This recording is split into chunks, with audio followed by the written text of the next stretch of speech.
আসসালামু আলাইকুম রহমতুল্লাহি ওয়া বারাকাতুহু। আউযু বিল্লাহি মিনাশ শাইতানির রাজিম। বিসমিল্লাহির রহমানির রহিম। নিরাপত্তা বিষয়ে আজকে আমি একটি কথা বলবো।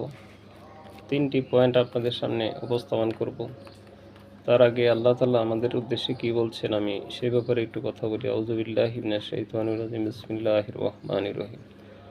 ওয়াজাহিদু ফিল্লাহি হাক্কা জিহাদিহি হুয়াজতাবাকুম ওয়া মা জাআলা আলাইকুম ফিদ-দীনি মিন হারাজ মিল্লাতা আবিকুম ইব্রাহিম হুয়া সাম্মাকুমুল মুসলিমিন।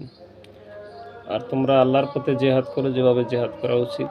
তিনি তোমাদেরকে মনোনীত করেছেন দ্বীনের ব্যাপারে। তিনি তোমাদের উপর কোনো কঠোরতা আরোপ করেননি। এটা তোমাদের পিতা ইব্রাহিমের দিন। তিনি তোমাদের নাম রেখেছেন মুসলিম। আলহামদুলিল্লাহ, আল্লাহ তাআলা আমাদের নাম রেখেছেন মুসলমান। আজকে আমরা নিরাপত্তা বিষয়ে খুব উদ্বেগ উৎকণ্ঠা প্রকাশ করি। বিশেষ করে আমাদের প্রতিবেশী দেশ ভারত আমাদের উপর একটা আধিপত্য বিস্তার করতে চায়। বিগত স্বাধীনতার পর থেকেই তারা সহযোগিতার নামে আমাদের দেশে বিরাট আধিপত্য বিস্তার করে রেখেছে। ব্যবসা বাণিজ্য, চাকরি বাকরি, কলকারখানা, ইভেন সর্বশেষ জানা গেল যে সচিবালয়ে সচিবরাও সেই ভারতীয় অধিকাংশ। এই নিরাপত্তা আমাদেরকে জোরদার করতে হবে। নিরাপত্তা জোরদার করার জন্য যে জিনিসটা করতে হবে সেটা হলো যে অস্ত্রাগার নির্মাণ করতে হবে। আমাদের আরও শক্তিশালী অস্ত্রাগার দরকার। আধুনিক বিশ্বে টিকে থাকার জন্য অস্ত্রের কোনো বিকল্প নেই। আধুনিক প্রযুক্তি, তথ্য প্রযুক্তি, মানুষকে নিরাপত্তার জন্য অত্যাধুনিক অস্ত্রের দরকার। সে ব্যাপারে আমরা সহযোগিতা নিতে পারি তুরস্কের কাছ থেকে। তুরস্কের ড্রোন সারা বিশ্বে সমাদৃত। যে আধুনিক সেই তথ্য প্রযুক্তির ড্রোন আবিষ্কার করেছে সেটা খুবই বিশ্বে সুনাম কুড়িয়েছে।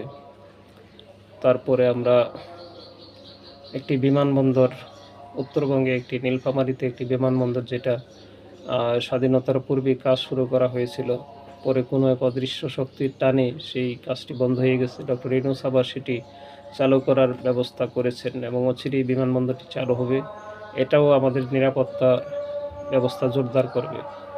সর্বোপরি আমাদেরকে প্ল্যান করতে হবে, জনগণের একটা ইয়ং বয়সের যুবকদেরকে একটা প্রশিক্ষণ দিতে হবে। সদা সর্বদা যারা অতন্ত্র প্রহরী হিসাবে কাজ করবে বাহিনীগুলির সাথে,